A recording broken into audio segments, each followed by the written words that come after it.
I had just inherited 120 acres of land from my late Uncle Roy, the kind of inheritance most people only dream about. But when I walked into his old farmhouse to sign the oil survey papers, I quickly realized this wasn't going to be as simple as I thought.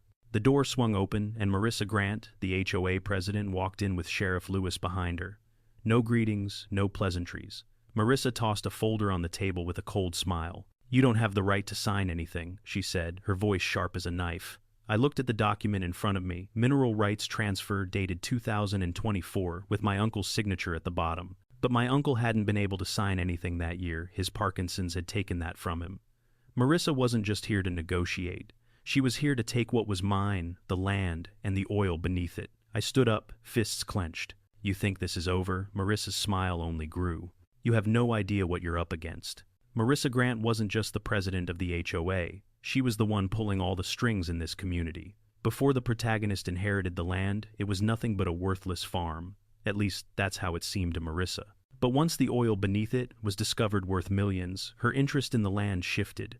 She saw it as a golden opportunity to profit, and she wasn't going to let anyone stand in her way. Marissa walked into the farmhouse with a sense of purpose, her steps deliberate, exuding authority. Without a single greeting, she dropped a thick stack of documents onto the table. "You're not signing anything," she said, her voice cold and commanding. The tension in the room was immediate and palpable. There was no room for negotiation. Up until now, the land had been nothing more than an inherited piece of property, but the recent oil discovery made it something Marissa wanted badly. She had been indifferent to it before, but now it was hers for the taking. As the head of the HOA, Marissa used her power to manipulate not only the community, but the local authorities as well. Sheriff Lewis, a staunch ally of hers, stood by her side, making it clear that any opposition would be quickly suppressed. Even though the protagonist had inherited the land legally, Marissa didn't care about any rightful claim. To her, it was simply a tool for making money, and she was prepared to bend every rule to get what she wanted. Marissa was ruthless, and with the law seemingly on her side, the protagonists found themselves facing an uphill battle that was about to get much worse. The morning after Marissa's visit, the tension was already thick in the air. The protagonist woke up to the first of many threatening letters from the HOA. The envelope was thick official, with the HOA logo prominently stamped across it. Inside, a typed letter demanded that the protagonist cease any unauthorized activities on the land. The letter didn't specify what those activities were, but it was clear the HOA wasn't just monitoring, it was warning. "You're trespassing on property you don't own," the letter threatened, "and failure to comply with HOA regulations will result in severe fines and possible legal action." The protagonist's heart sank. They had barely moved a shovel's worth of dirt since inheriting the land, but Marissa had already framed them as an outsider, a troublemaker. Walking out to the front porch, the protagonist found a second letter from the HOA in the mailbox, this time accusing them of violating the HOA's building codes for unauthorized use of the land. The complaint was non-specific, and the list of supposed violations seemed arbitrary at best. The second letter warned that failure to comply would result in a penalty fine of $500 per day, with the potential for further actions taken against their property. But what was more concerning was the message at the bottom. "Failure to address these issues will result in a vote by the HOA board to expel you from the community." The community, the very thing that was supposed to be a place of safety and belonging, now felt more like a cage. The protagonist had been living on the outskirts of town for less than a week, and already they were being treated like an outsider. It wasn't just the HOA, something about this place made everyone turn their backs. At the local gas station, the usual friendly chatter of the cashier turned into icy silence when the protagonist stepped up to pay for gas. The older woman behind the counter barely glanced up from her work. "Nice day," the protagonist tried, but the response was a curt nod. No small talk, no pleasantries. It was clear that Marissa's influence was already taking root. Walking into the diner for a quick bite, the protagonist was met with the same cold reception. The waitress, an older woman with graying hair and a thick Texas drawl, looked at them for a second too long before saying, "We're full," despite several empty tables around. When the protagonist gently protested, pointing out the open seating, the waitress didn't even look at them. "Those are reserved," she muttered, her eyes not leaving the counter as she wiped it down. Frustrated and confused, the protagonist left, but as they stepped out of the diner, they overheard a muttered conversation from a couple sitting at the bar. "The city folk think they can come here and take what's ours," one of them whispered, loud enough for the protagonist to catch the words. It hit like a slap in the face. In just a few days, they had become the enemy in a town that was supposed to be their home. A few visits to local businesses, and already they were being ostracized. The pressure began to mount. Marissa's influence wasn't limited to the HOA board. It extended everywhere: the town, the businesses, the sheriff's office. The whole system seemed to be rigged against anyone who dared question her authority. The protagonist knew something had to be done, but where to start? They didn't have the money to fight an entire community, nor did they have the legal expertise to navigate the HOA's labyrinth of paperwork. A few days later, things escalated further. The protagonist was out in the field, surveying the land, and making some preliminary plans for its future. They had always been a practical person, and though the oil discovery had changed everything, they weren't going to let the situation consume them. That was when it happened. Sheriff Lewis showed up, his cruiser rumbling down the dirt road toward the property. The sight of his badge and uniform immediately sent a wave of anxiety through the protagonist's chest. This wasn't a friendly visit. This was an intimidation tactic, one that could very well set the stage for what was to come. Sheriff Lewis stepped out of his car, looking around at the land with a skeptical eye. "You've got some paperwork to sign, don't you?" he asked, his tone flat. It wasn't a question, it was a command.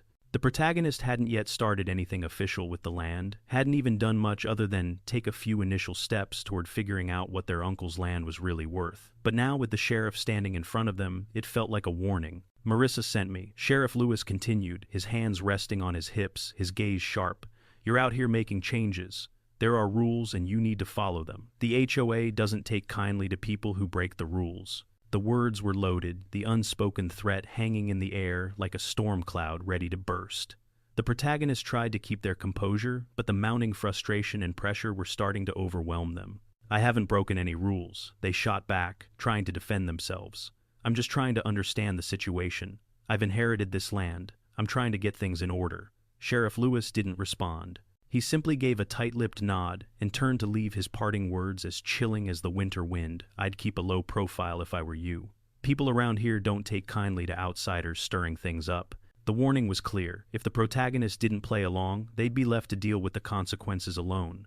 The system was stacked against them, and they realized that this was only the beginning. As the sheriff's car disappeared down the road, the protagonist stood in the field, feeling more isolated than ever before. The HOA's grip on the town was tightening, and no matter how much they tried to push back, the community, the law, and the town itself seemed to be closing in around them. The fight had just begun, but it was clear the odds were not in their favor. The frustration that had built up over the past few days finally reached a boiling point when the protagonist decided to investigate the supposed violations on their land more thoroughly. The letters from the HOA had become increasingly aggressive, and every interaction with the local community seemed to draw the protagonist further into a web of isolation and intimidation. It was time to find out what was really going on. Sitting at their desk, the protagonist started with the one thing that felt like a tangible step. They dug into the county's property records.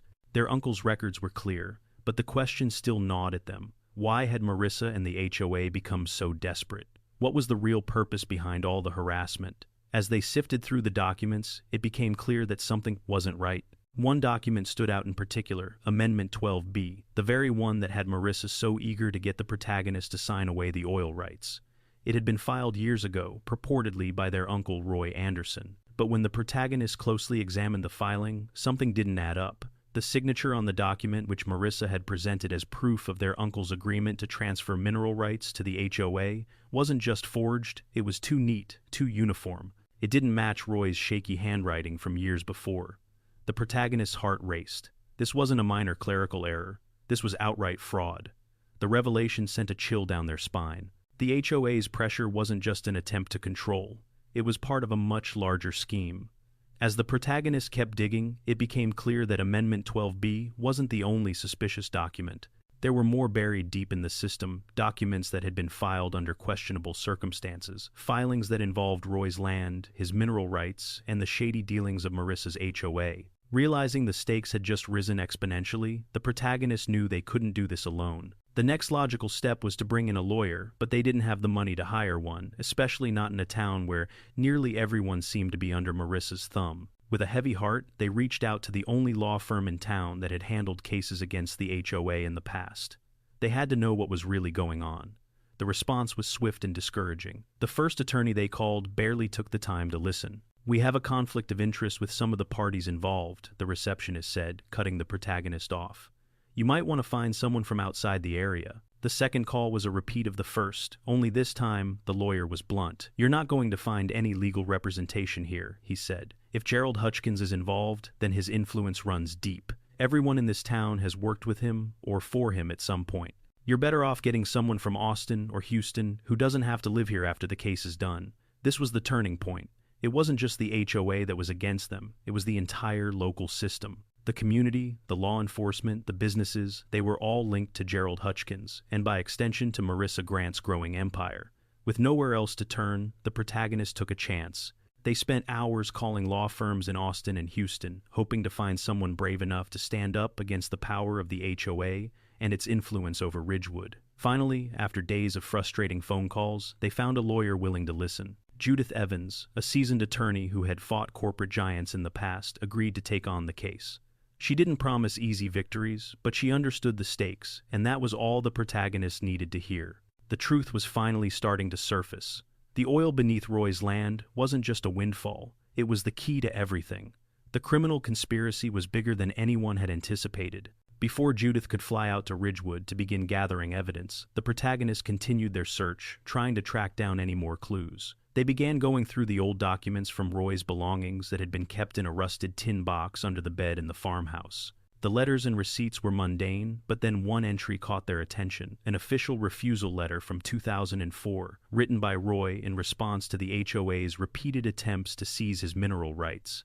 The letter, dated March 2004, was a formal rejection of the HOA's offer, and it was accompanied by a stern warning to Marissa's predecessors that Roy would never sign away his rights. This was the smoking gun. Roy had known that something was wrong, and he had documented it. The letter was irrefutable evidence that Marissa and the HOA had been trying to steal his land long before his death.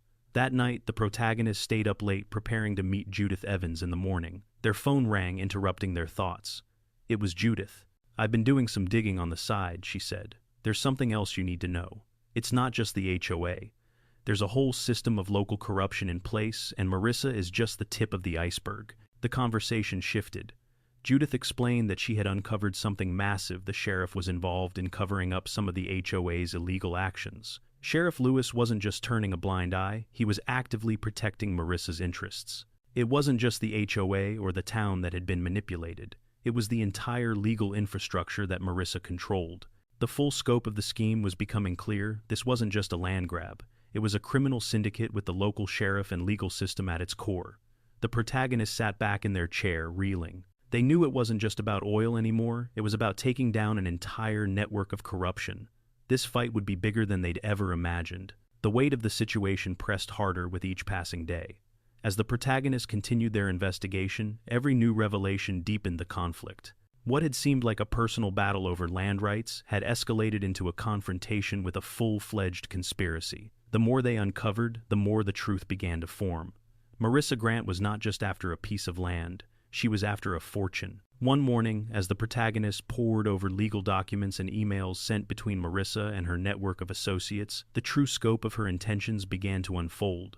A pattern emerged that made their stomach turn. Marissa's motives weren't just about claiming the mineral rights to the land, they were about controlling a series of oil deals across the county, all of which had one thing in common. The land had been stolen from elderly and incapacitated landowners. It became clear that Marissa had been orchestrating a scheme to take control of land through fraudulent means, using her position as the head of the HOA to exert influence over the community. The signature on the mineral rights documents wasn't just a mistake, it was part of a deliberate plan to force vulnerable landowners into signing away their property rights. The more the protagonist uncovered, the deeper the corruption went.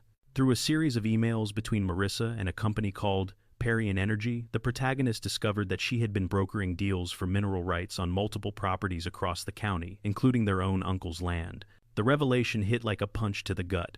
Marissa had been working with a major oil company to secure mineral extraction rights on properties that she had stolen from people who were too sick, too old, or too unaware to protect their own interests.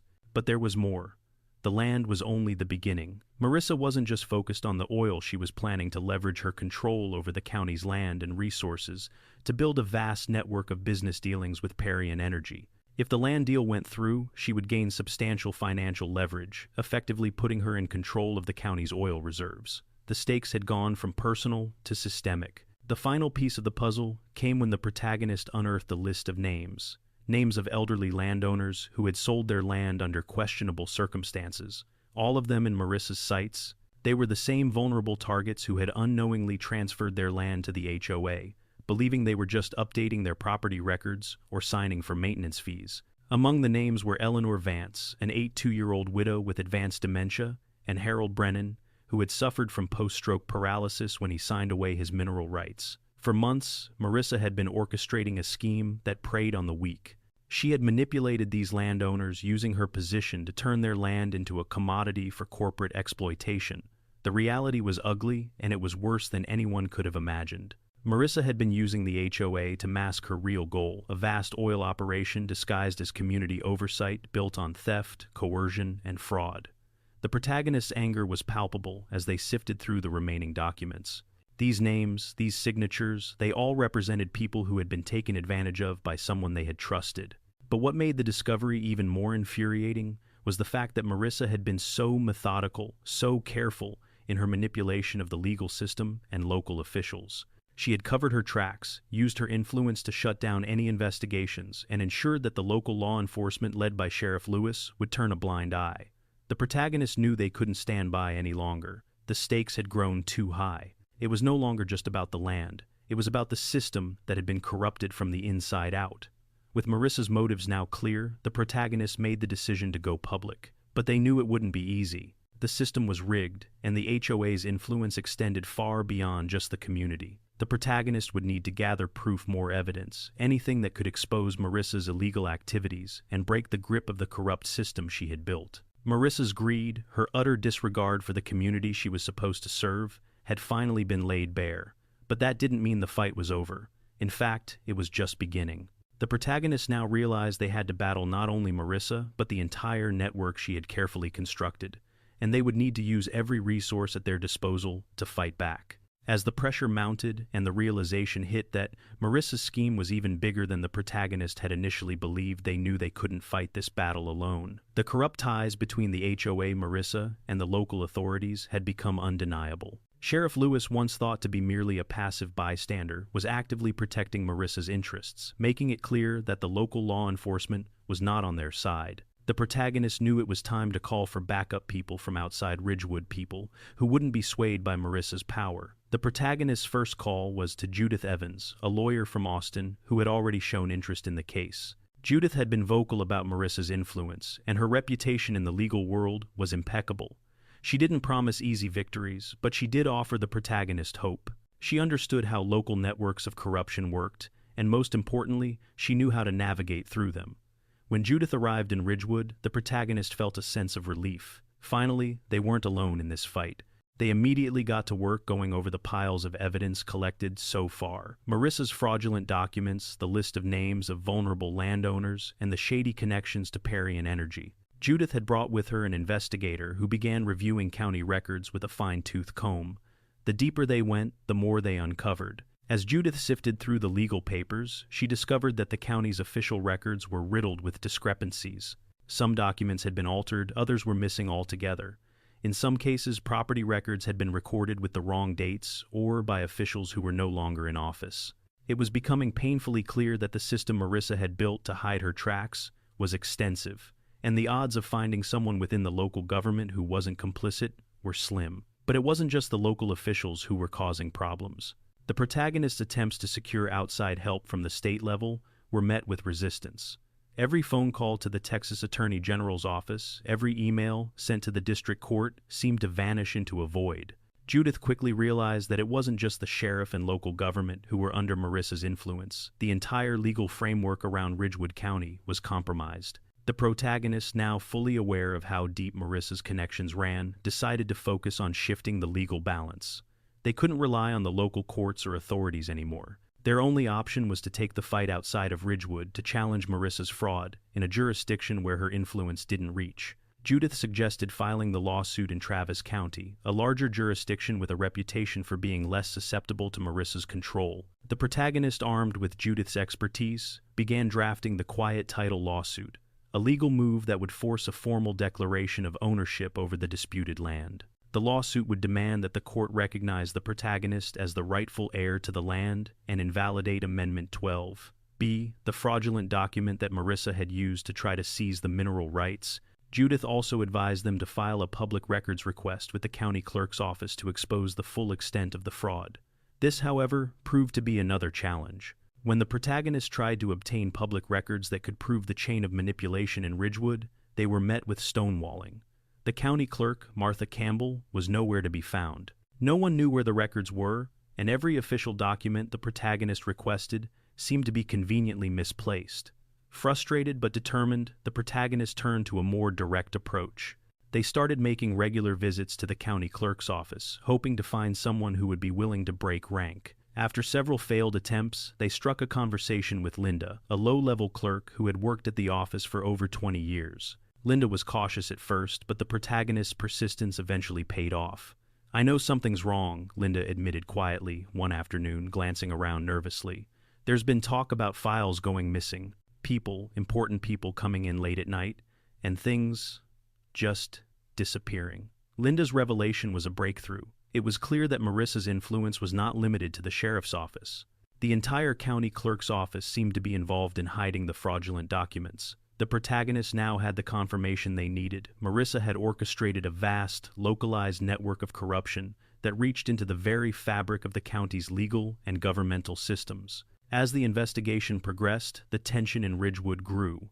The protagonist's every move was being watched. Late-night visits to the courthouse and public offices were met with suspicious stares and whispers behind their back. Marissa's network was tightening around them, and it was clear she wasn't going to stop until she had full control of the land, the oil, and the community.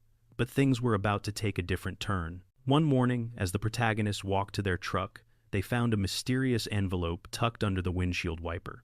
Inside was an anonymous tip-off. The note simply read, "If you really want to understand what's happening, check the records under file number 44 to 98. But be careful, you're not the only one who's watching." The tip felt like a lifeline, a hint that someone on the inside, was willing to help. The protagonist and Judith immediately followed the lead. The file number led them to a confidential report filed in 1998, detailing land transfers, shady business dealings, and, most alarmingly, a list of people who had worked with Gerald Hutchkins and his network. The names on that list were a mix of local businessmen, judges, and former HOA members, people who had facilitated the manipulation of property rights and mineral transfers for decades. Marissa's name wasn't directly on the list, but her father, James Grant, was. This discovery opened up an entirely new avenue of investigation. It wasn't just Marissa who had been involved. Her family had been part of the conspiracy for years. The power she wielded wasn't just built on her role as HOA president, it had deep generational roots. The protagonist had stumbled onto something much bigger than they had ever imagined. The authorities were still working against them, but now they had the evidence. The fight had just gone public, and the protagonist was no longer fighting alone. With Judith's support and this new evidence, they were ready to take the next step, but they knew this wouldn't be easy. The battle for the land, the oil, and justice was just beginning. The tension reached its breaking point when the protagonists realized that they had no more time to wait for things to unfold in their favor. Every move they made had been met with resistance from the local authorities to the legal system itself. Marissa's power had become more evident, more overwhelming, and it was clear that the deeper they went, the more dangerous things became.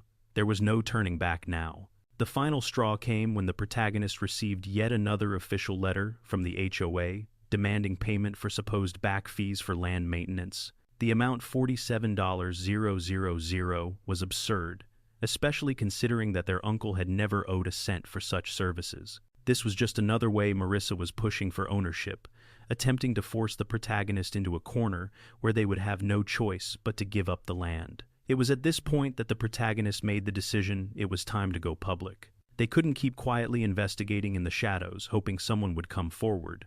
They needed to confront the corruption head-on, expose Marissa for who she really was, and show the community just how deep her web of deceit and manipulation reached. With Judith Evans by their side, the protagonist prepared to present the full extent of the fraud in a public meeting. They had gathered irrefutable evidence, fraudulent documents, witness statements, and a detailed timeline of Marissa's manipulations, including the forged signatures and hidden oil deals.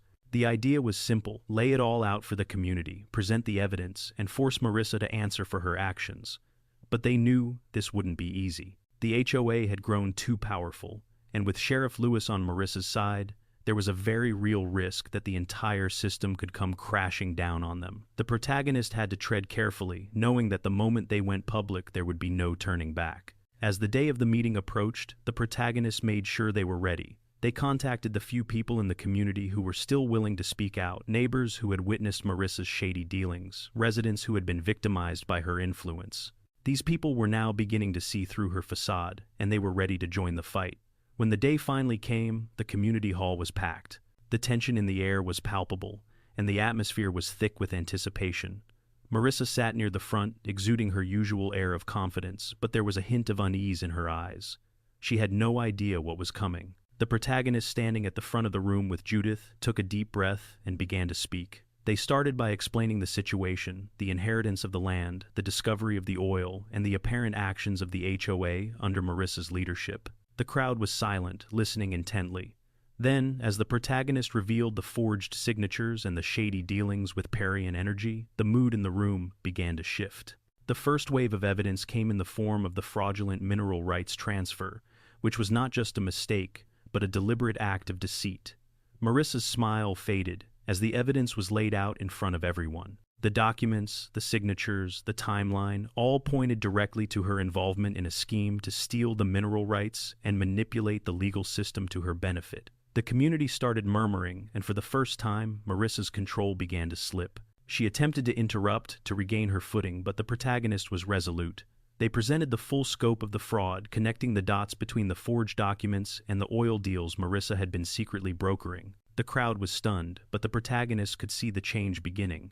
People were starting to question everything they had been told about the HOA and Marissa. The second wave of evidence was even more damaging: emails and contracts that showed Marissa's direct involvement in securing the oil rights for her own benefit, bypassing the community entirely. Witness statements, some anonymous, confirmed that Marissa had been using her position as HOA president to pressure elderly landowners into signing away their property. It was clear that the community had been systematically manipulated by someone who had no regard for the people she was supposed to serve. But the real bombshell came when the protagonist presented the documents from Eric Hernandez, the former employee of Hutchkins Land and Title, who had uncovered Marissa's role in the fraud. His testimony was damning.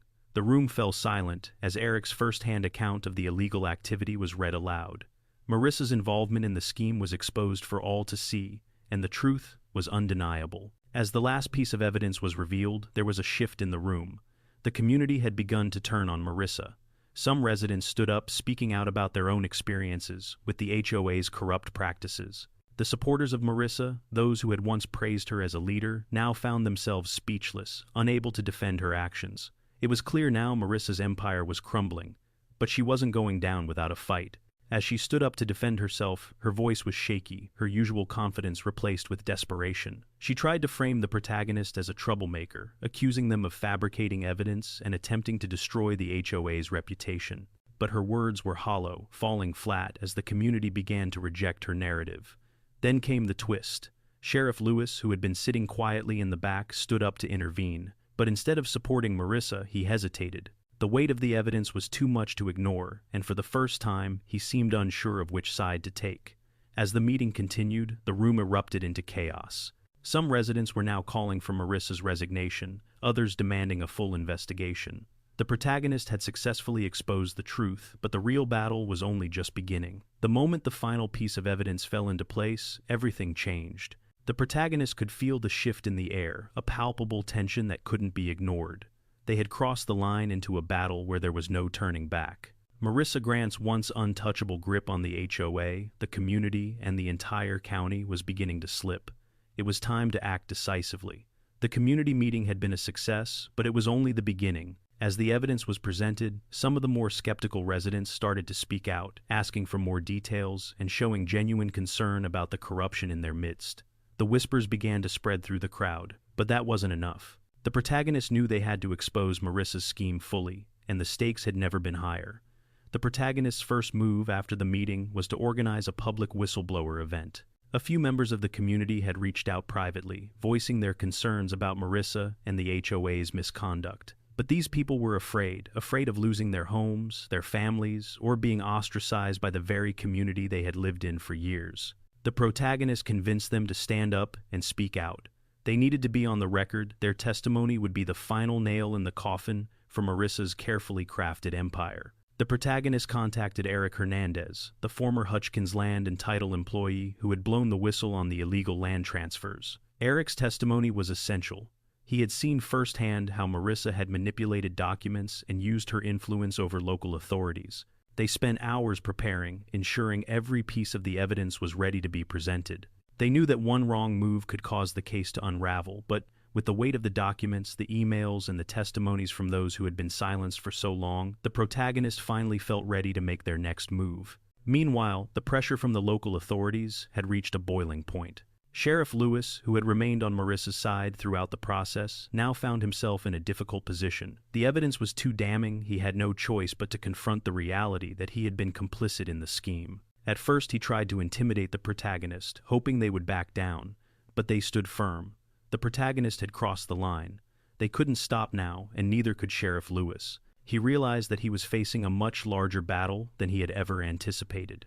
The whispers and rumors in the town reached a crescendo as more residents joined the movement. The tipping point came when Marissa's control over the HOA began to crumble. In a bold move, the protagonist made the decision to approach the county board, the very people who had allowed Marissa to run unchecked. They presented the full story, the documentation of her corrupt actions, and the testimonies of those who had been harmed.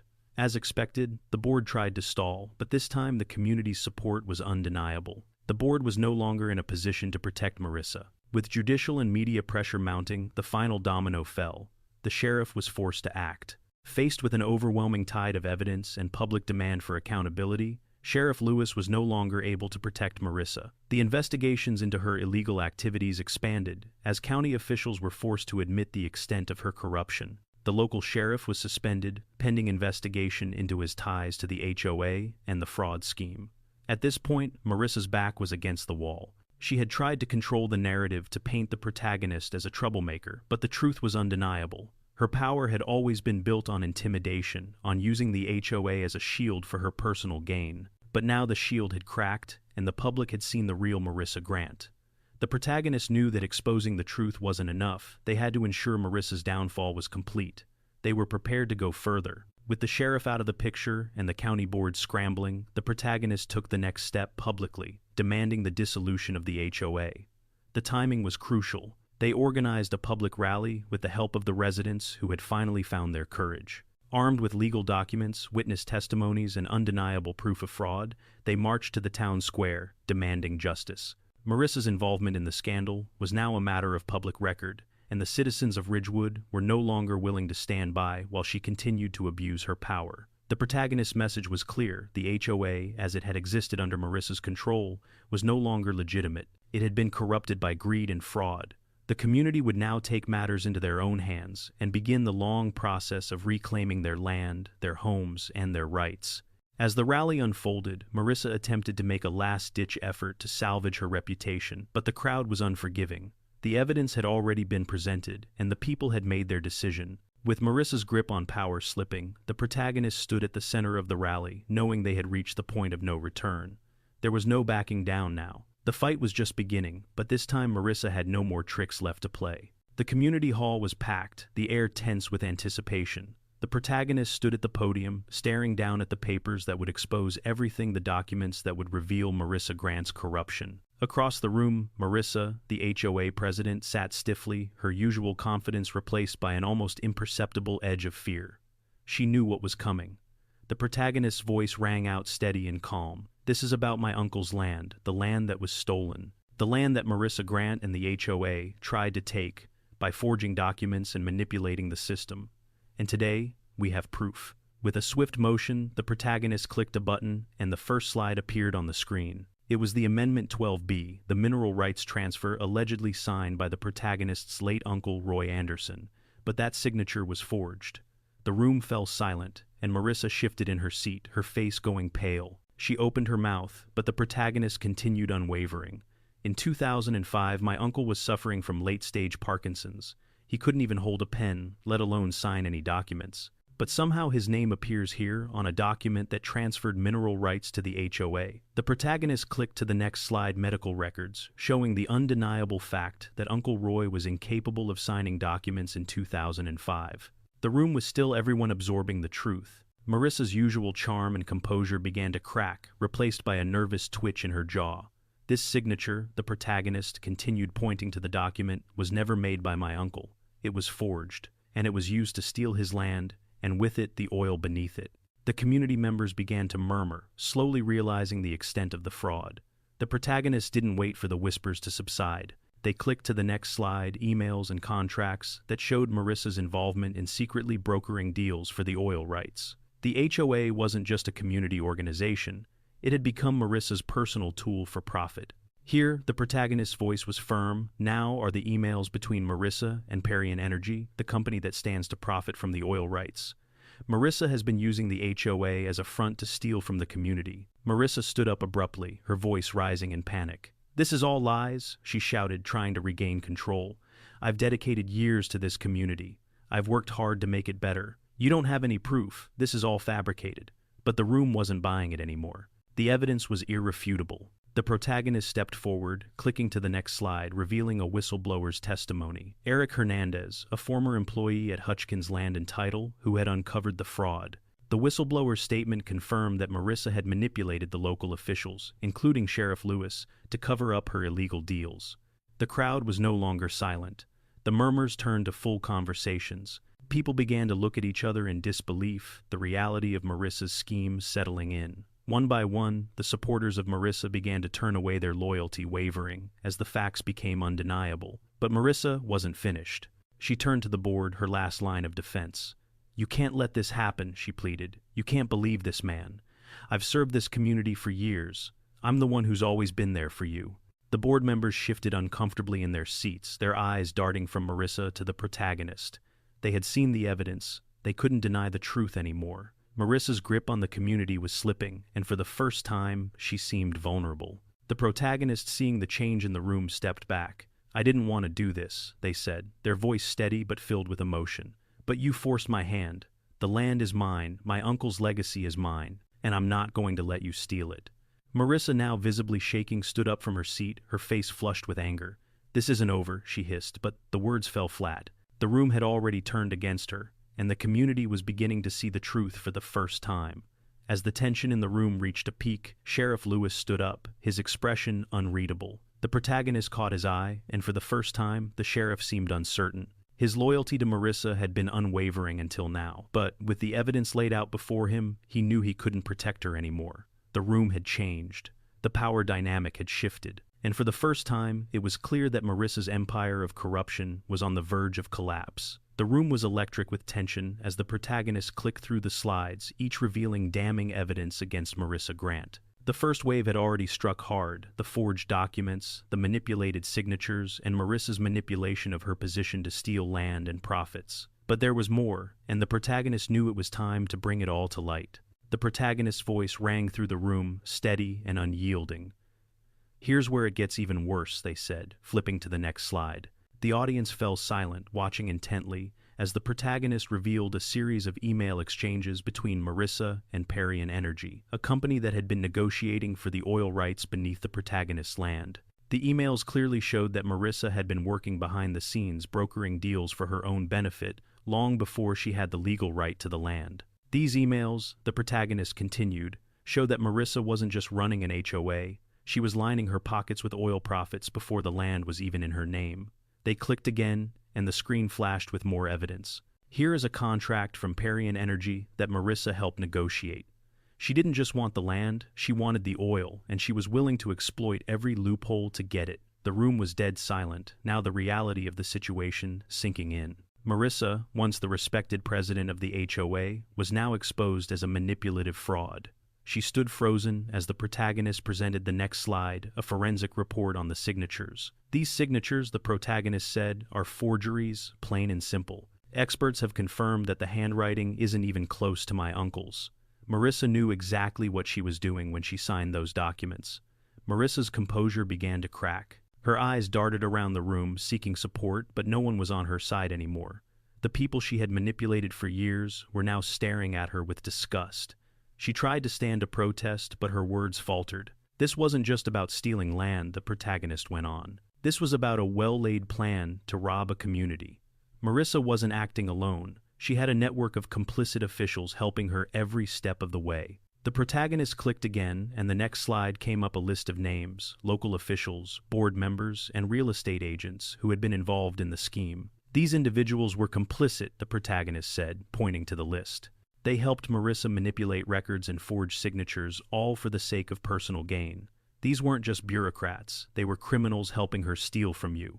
Marissa's face went pale. She had no words left to defend herself. The walls were closing in on her.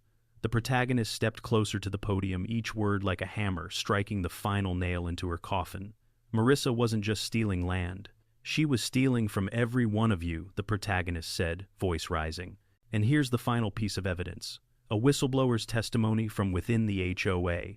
Beverly Thornton, a former board member, has provided the key testimony that ties everything together. She saw Marissa's plans firsthand. She knew about the forgeries, the manipulation, and the cover-ups.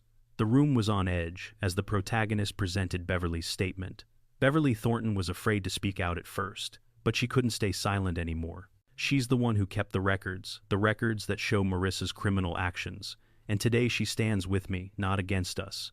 Marissa had no response. Her eyes flicked around the room, but there was no escape. The community was no longer under her control.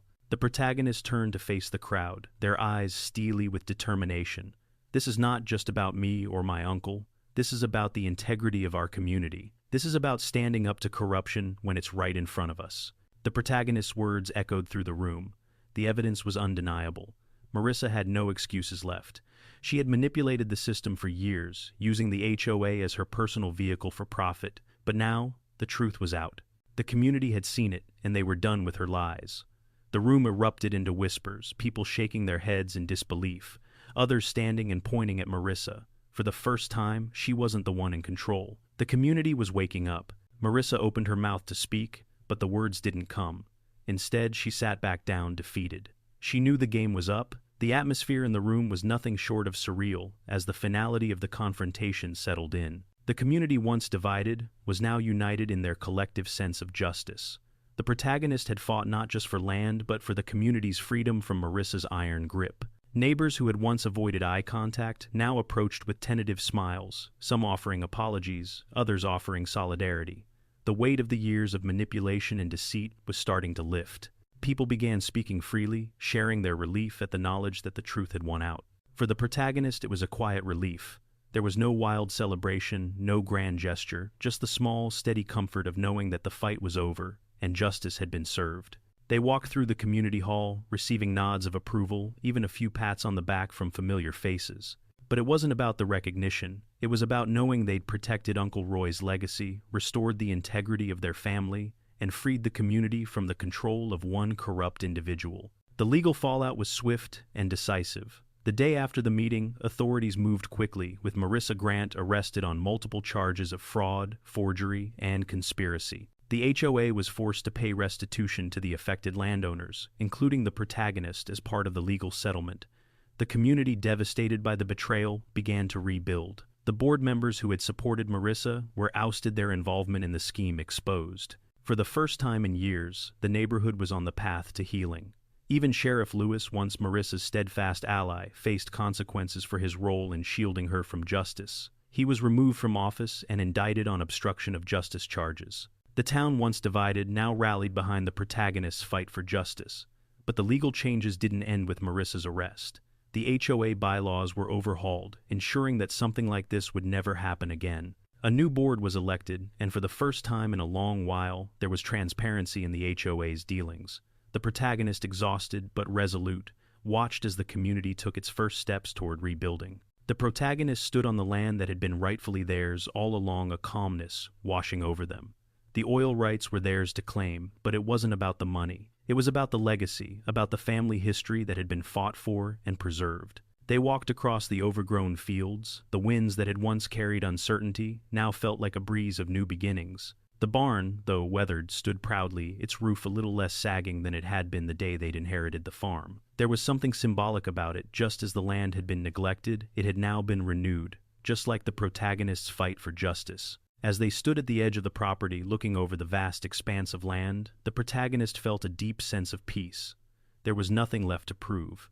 The community had reclaimed control, the truth had won, and the legacy of Uncle Roy was preserved. The battle wasn't just about fighting corruption, but about standing up for what was right, no matter how long the fight lasted. The protagonists turned their eyes, catching a handwritten note that had arrived from Beverly Thornton, the former HOA board member who had blown the whistle. It was simple, but the message spoke volumes. We should have listened sooner. Thank you for not giving up on us.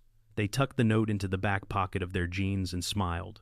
The community had finally been freed, the truth had prevailed, and the protagonist was now in control of their own legacy. They looked at the horizon one last time, knowing that this wasn't the end. This was only the beginning of a new chapter. The land was mine. Uncle Roy's legacy was secure, and for the first time in years, this community felt like home. Looking back, the win wasn't what mattered most. It wasn't about the oil or the legal victory. It was about how we got there. Without the law on my side, none of this would have been possible. If I had let anger drive me, if I had rushed into making threats or taking shortcuts, the outcome would have been far different. The legal process, with all its steps and checks, is what changed everything. In the end, it wasn't rage, but evidence and patience that won the fight. Standing up doesn't mean escalating things emotionally. There's a big difference between standing firm legally and letting emotion take the wheel. When you're facing an opponent like Marissa, it's easy to want to jump to conclusions, but true strength comes from sticking to the facts and following the lawful steps. The fight isn't won with an angry outburst or a revenge plot. It's one with process, patience, and solid evidence.